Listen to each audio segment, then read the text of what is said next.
the brightest of all red lines, as Bill Burns, the ambassador, U.S. ambassador to Moscow at the time said, by the entire Russian elite. The idea that Ukraine was going to be incorporated into NATO, the idea that Ukraine was going to be incorporated into the EU, the idea that you were going to promote an orange revolution and turn Ukraine into a pro-Western liberal democracy, it's unacceptable to the Russians. It was an existential threat. You might not think it was an existential threat, but what you think doesn't matter. The only thing that matters is what the Russians think. And the Russians thought it was an existential threat. And they made it unequivocally clear to us that it was an existential threat. And how did we react? We ignored what they said and we continued pushing to bring Ukraine into NATO, pushing to bring Ukraine into the EU, pushing to turn it into a pro-Western liberal democracy. Why did we do that? I'll tell you why we did it. Because the Russians were weak. That's what happens when you're weak in international politics. The Russians protested NATO expansion from the get-go. The first tranche took place in 1999. The second tranche of expansion took place in 2004, right? The Russians screamed bloody murder both times. We didn't care. We just shoved it down their throat. They were weak. And when they're weak, you can do that. 1999, we succeeded. 2004, we succeeded. Then in 2008, we said, we're going to bring Georgia and Ukraine into NATO. The Russians made it very clear, you're not going to do that. You're not going to do that. We're going to resist. And if we have to, we'll destroy Ukraine. This was clear a long time ago. What did we do? We doubled down. We just kept pushing and pushing and pushing. And what you want to understand is that from the Russian perspective, this is an existential threat. They have to win this war. They cannot afford to lose it.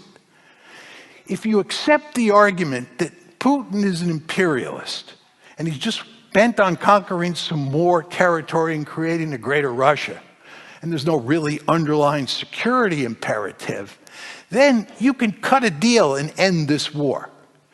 But if you think that the Russians view this as an existential threat, you think about this conflict in very different ways. Because you're dealing with a great power that's armed to the teeth with thousands of nuclear weapons that sees itself facing an existential threat. Now, that's my view of the Russian perspective on how this has to end. They have to win. They cannot afford to lose. What is American policy and what is Ukrainian policy? American policy is we're going to beat them in Ukraine. This is, of course, Western policy. Norway's deeply involved in this. Our policy is to defeat the Russians, right? And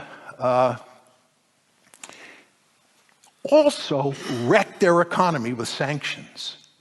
And also promote regime change and then put Putin on trial. And maybe even break apart Russia. This is their goal. We're going for victory. We think we can win in Ukraine. Putin has to win. We think we can win. And the Ukrainians, it's an open and shut case. Of course, from their point of view, they want to recover all their territory. And they want to weaken Russia as much as possible so that Russia can't pay a return visit. So the Russians are pursuing a clear-cut victory. The Ukrainians and the Americans are pursuing a clear-cut victory. What does this tell you? This tells you there's no diplomatic solution. There's no diplomatic solution to this one. This is why everybody basically understands that this is going to be a protracted stalemate, right? Or at least they think it's going to be a protracted stalemate. They think it's going to be a protracted stalemate because there's no solution. There's another dimension to this, the most worrisome of all, and that's nuclear escalation. Russia thinks it faces an existential threat. And again, what you think doesn't matter. It's what the Russians think. They think they face an existential threat. What happens if NATO succeeds? What happens if we begin to roll the Russian army back in Ukraine and we're moving up to the borders of Russia? When I say we, I'm talking about Ukrainian forces backed by NATO power. The Russians are likely to use nuclear weapons to rescue the situation, right? This is a great power that's facing an existential threat, and it's losing. You don't think it's going to think seriously, at least, about using its nuclear weapons? You can rest assured it is.